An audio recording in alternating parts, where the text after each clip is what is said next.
Le livre des Psaumes, chapitre 91, déclare que ceux qui habitent le lieu secret du Très-Haut demeureront à l'ombre du Tout-Puissant. Il affirme également, « Je déclare du Seigneur qu'il est mon refuge et ma forteresse, mon Dieu, en lui, je placerai ma confiance. » Certainement, il te délivrera du piège de l'oiseleur et de la peste mortelle. Il te couvrira de ses plumes, et sous ses ailes, tu trouveras refuge, sa vérité sera ton bouclier. Cela signifie que, en tant que chrétien, vous ne devez pas avoir peur, car la puissance de Dieu vous protège. Parfois, la vie peut être exigeante, décourageante, mais ne soyez pas effrayés, car le pouvoir de Dieu vous protège. Il arrive que vous tentiez de réaliser certaines choses, mais cela ne fonctionne pas. C'est une situation douloureuse. Peut-être essayez-vous d'avoir un enfant, mais cela ne fonctionne pas, ou vous luttez contre une maladie persistante. Vous avez peut-être été prié maintes fois, et on dirait que Dieu vous a abandonné. Aujourd'hui, je vous apporte de bonnes nouvelles. Malgré chaque défi auquel vous êtes confronté, Dieu vous dit, « Je connais les plans que j'ai pour vous, des plans de bien et non de mal, qui vous conduiront vers un avenir glorieux et une destinée. » En réalité, Dieu ne se concentre pas sur vos circonstances actuelles, il se concentre sur votre avenir. Malgré les difficultés actuelles, il n'est pas en train de se demander comment résoudre vos problèmes, car il est capable de faire infiniment plus que tout ce que vous pourriez demander ou penser. Éphésiens, chapitre 3, verset 20, nous l'enseigne. Ce que Dieu exige de vous, c'est la confiance. Il veut que vous ayez confiance en lui. Je sais que faire confiance à Dieu peut être difficile, car vous ne le voyez pas, et parfois, il semble qu'il ne réponde pas à vos prières comme vous le souhaitez. Mais écoutez, il vous a dit avec assurance qu'il a un plan pour vous et que l'avenir et la fin de ce plan sont glorieux. Pour que Dieu le dise, cela signifie qu'il connaît déjà la fin de son plan. Il sait à quoi ressemblera votre vie lorsqu'il en aura fini avec vous. Il regarde vers votre avenir, et malgré le processus difficile, il vous dit, « J'ai un plan pour votre vie, et la fin en est glorieuse. » Pensez Y, le Dieu dont nous parlons vous a créé, et il n'était pas pressé quand il l'a fait. Il a planifié chaque détail de votre vie avant même que vous ne soyez conçus dans le ventre de votre mère. Jérémie, chapitre 1, verset 5, le dit. La planification implique de réfléchir et d'organiser chaque activité nécessaire pour réaliser un objectif spécifique. Dieu a un objectif précis qu'il veut atteindre à travers votre vie. Ainsi, avant même que vous ne soyez conçus, il a réfléchi à comment vous grandiriez pour atteindre cet objectif, et il a planifié le processus. Les défis que vous traversez maintenant font partie du plan. Dieu est conscient que cela contribuera à votre construction et vous rendra fort. Ne soyez pas découragés car vous vivez maintenant. Dieu, le concentré en chef, est avec vous. Ayez confiance en lui à travers le processus. Il est infaillible, ne commet pas d'erreur. Il est l'alpha et l'oméga, le début et la fin, c'est-à-dire qu'il connaît la fin dès le début. Il est digne de confiance dans le voyage de votre vie, car il connaît déjà la fin. Comment cela vous concerne-t-il? Lorsque Dieu commence quelque chose dans votre vie, il ne vous laisse pas passer seul par le processus pour réapparaître à la fin. Non, il commence avec vous et vous accompagne tout au long du processus, jusqu'à la fin. C'est une assurance que, malgré ce que vous traversez maintenant, c'est le processus de votre devenir, et Dieu est avec vous. Ne vous sentez pas seul, et ne tentez pas de tout faire seul. Il est important de savoir que Dieu n'aide pas ceux qui ont tout en ordre. Il n'aide pas ceux qui pensent pouvoir tout faire par eux-mêmes, les personnes fortes en elles-mêmes. Car quand il aide de telles personnes, elles ne lui donneront pas toute la gloire, elles attribuent leur réussite à leur force, leur intellect, leur capacité, et tout sauf à Dieu. Dieu est un Dieu jaloux. Écoutez, la jalousie de Dieu exige qu'il devienne votre obsession exclusive. À tout moment de votre parcours chrétien, si quelque chose d'autre s'infiltre dans votre vie et prend le pas sur Dieu et ses desseins, vous perdez votre potentiel pour une rencontre profonde avec lui. La jalousie de Dieu scrutera vos désirs jusqu'à ce que lui et les choses spirituelles deviennent votre fixation ultime. Dans le livre de 2 Corinthiens, chapitre 12, versets 1 à 10, l'apôtre Paul discute d'une expérience mystique où il a été transporté jusqu'au 3e ciel ou au paradis et a entendu des paroles indicibles qu'il n'était pas autorisé à partager. L'apôtre Paul ne se vante pas de cette expérience, mais l'utilise plutôt pour souligner son humilité et l'importance de compter sur la grâce de Dieu. L'apôtre Paul partage ses luttes avec une épine dans la chaise, qu'il décrit comme un messager de Satan envoyé pour le tourmenter. Il a prié Dieu 3 fois pour la suppression de cette affliction, mais la réponse de Dieu a été « Ma grâce te suffit, car ma puissance s'accomplit dans la faiblesse ».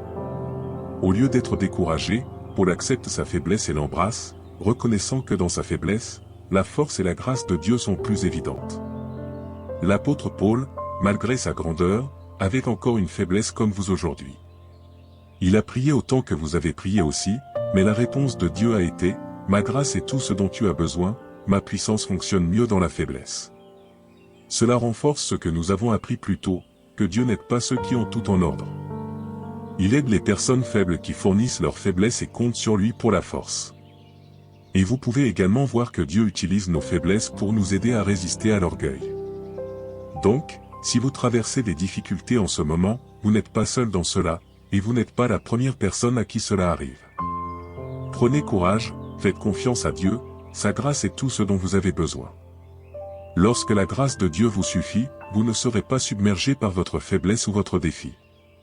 L'essentiel est de lui faire confiance. C'est en reconnaissant votre faiblesse et votre incapacité sans lui que vous devenez fort. Votre faiblesse aujourd'hui peut devenir votre force demain. Le livre de 1 Corinthiens, chapitre 1, versets 27 à 29, dit « Mais Dieu a choisi les choses folles du monde pour confondre les sages, Dieu a choisi les choses faibles du monde pour confondre les fortes. Dieu a choisi les choses basses du monde et celles qui sont méprisées, et celles qui ne sont pas, pour réduire à néant celles qui sont, afin que nul ne se glorifie devant lui. » Quand vous suivez Dieu, ne vous attendez pas à avoir tout en ordre, faites simplement confiance à Dieu à travers tout cela. Faites confiance à Dieu à travers le processus. Votre assurance et votre garantie sont qu'il vous a dit qu'il a un bon plan pour vous qui vous conduira vers un avenir glorieux. Ce plan naît de son amour pour vous.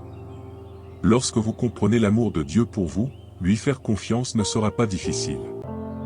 Dieu vous dit dans Ésaïe, chapitre 44, verset 2, « Je suis ton Créateur, tu étais sous ma garde même avant ta naissance. » La raison même pour laquelle Dieu vous a créé était son amour. La Bible nous dit que bien avant qu'il pose les fondements de la terre, il nous avait en tête, nous avions choisi comme le centre de son amour, pour être rendus entiers et saints par son amour. Dieu pensait à vous avant Genèse, chapitre 1. Il vous aime au point de sacrifier son unique Fils pour votre liberté, afin que vous ne soyez pas condamnés mais ayez une vie meilleure. La Bible nous assure dans le livre de Romains, chapitre 8, verset 32, que celui qui n'a pas épargné son propre Fils mais l'a livré pour nous tous, comment ne nous donnera-t-il pas aussi toutes choses avec lui, gracieusement? Dieu vous aime tellement, pensez-vous qu'il vous abandonnera ou gâchera votre vie lorsque vous lui faites confiance de tout cœur? La Bible dit également dans le livre du Deutéronome, chapitre 31, verset 8, « Ne soyez ni effrayés ni découragés, car l'Éternel, votre Dieu, marchera lui-même devant vous. Il sera avec vous, il ne vous délaissera pas, et il ne vous abandonnera pas. » Toutes ces écritures expriment combien Dieu vous aime et se soucie de vous. Faire confiance à Dieu honnêtement en période de difficulté apporte la paix et le repos de l'esprit, et met fin à l'inquiétude. Vous n'aurez pas besoin de vous inquiéter quand Dieu est en contrôle total. La peur et l'inquiétude sont un signe que vous ne faites pas confiance à Dieu, mais que vous réfléchissez à la manière de résoudre les choses par vous-même. Vous vous inquiétez parce que vous le faites par vous-même, suggérez d'utiliser ce peu de cerveau limité que Dieu nous a donné pour comprendre la vie et comment résoudre tous vos problèmes. Tout cela est inutile. Épargnez-vous le stress et faites confiance complètement à Dieu à travers le processus, même si vous ne comprenez pas pleinement ce qu'il fait, comme Abraham, faites-lui confiance sans réserve. Il ne commet pas d'erreur. Si c'est le Dieu de la Bible en qui vous avez confiance, vous pouvez être assuré que la fin sera glorieuse. Le roi Salomon, malgré toute sa sagesse, nous a encore dit dans le livre des Proverbes, chapitre 3, versets 5 à 6, de faire confiance à l'Éternel de tout votre cœur et de ne pas vous appuyer sur votre propre intelligence, soumettez-vous à lui dans toutes vos voies, et il rendra droit vos sentiers. Aucun d'entre nous n'a autant de sagesse que Salomon, et pourtant Dieu lui a promis d'être l'homme le plus sage avant et après son départ sur terre. Malgré toute sa sagesse, il reconnaissait toujours la nécessité de ne pas dépendre de sa propre sagesse et compréhension, mais de faire confiance à Dieu. En fait, faire confiance à Dieu dans tout ce que vous faites et dans toutes les situations dans lesquelles vous trouvez est en soi une sagesse. En pratique, voici comment faire confiance à Dieu, retirez vos termes espoirs de tout et dépendez de Dieu à 100%. Par exemple, si vous faites confiance à Dieu pour une aide financière pour résoudre un problème, retirez votre pensée des personnes que vous connaissez qui pourraient vous donner cet argent. Peut-être, pendant que vous priez pour que Dieu fasse la provision financière, vous pourriez espérer rencontrer Monsieur John, votre ami millionnaire, et qu'il vous donnera l'argent. Vous pourriez également avoir des plans pour d'autres sources par lesquelles vous obtiendrez l'argent. À ce moment-là, vous avez déplacé votre confiance de Dieu. À ce stade, Dieu se retirera et vous permettra d'épuiser toutes vos options en faisant les choses par vous-même. Lorsque vous êtes fatigué et que vous abandonnez votre force pour dépendre entièrement de lui, alors il intervient dans la situation avec majesté et fait la disposition d'une manière que vous n'avez jamais imaginée, laissant ainsi sa signature derrière pour montrer qu'il est la porte.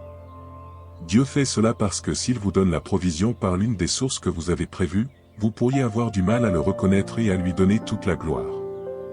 Dieu ne veut pas partager sa gloire avec quiconque ou quoi que ce soit, même pas 1% de la gloire, il la veut à 100%. Il a dit dans le livre d'Ésaïe, chapitre 42, verset 8, « Je suis l'Éternel, c'est mon nom, je ne donnerai pas ma gloire à un autre, ni ma louange aux idoles. » Ainsi, si vous voulez voir la main de Dieu dans votre vie, faites-lui confiance complètement à 100%. Il est très important que vous compreniez cela pour être sûr que Dieu est avec vous tout au long du processus de votre période difficile. Cela vous aide également à l'aide de Dieu plus rapidement plutôt que de perdre beaucoup de temps à essayer différentes choses par vous-même. Faites confiance à Dieu dès le début, et soyez assurés de sourire à la fin. Il est également intéressant de savoir que même lorsque vous avez chuté, péché ou tourné le dos à Dieu, il n'a pas renoncé à vous, et c'est pourquoi vous êtes encore en vie. Il vous protège toujours des flèches de l'ennemi, vous sauve des accidents et pourvoit à vos besoins parce qu'il vous aime encore et espère que vous vous repentirez et reviendrez vers lui. Il retire simplement certains avantages de vous. Un père n'arrête pas d'aimer son enfant parce qu'il est têtu. Considérez l'histoire du fils prodigue dans le livre de Luc, chapitre 15, versets 11 à 32.